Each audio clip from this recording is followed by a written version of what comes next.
আমরা কি চাই রমজান মাস হেলায় নষ্ট করতে, নাকি রমজান মাসে গুনাহ মাফ করাতে?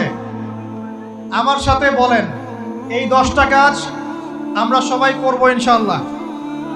রমজান মাসকে ইফেক্টিভ করতে এই 10টা কাজ করব ইনশাআল্লাহ। রাজি আছেন?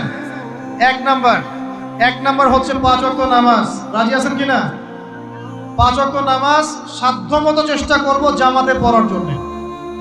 ওই যে নামাজ নাই ইসলাম নাই, নামাজ যে পড়ে না ওর সাথে কোনো খাতির নাই। খাতির আছে? কোনো খাতির নাই। নামাজ অবশ্যই পড়তে হবে, মাস্ট বি। এরপরে নামাজের সাথে সাথে কমপক্ষে 12 রাকাত করে নফল। কত রাকাত?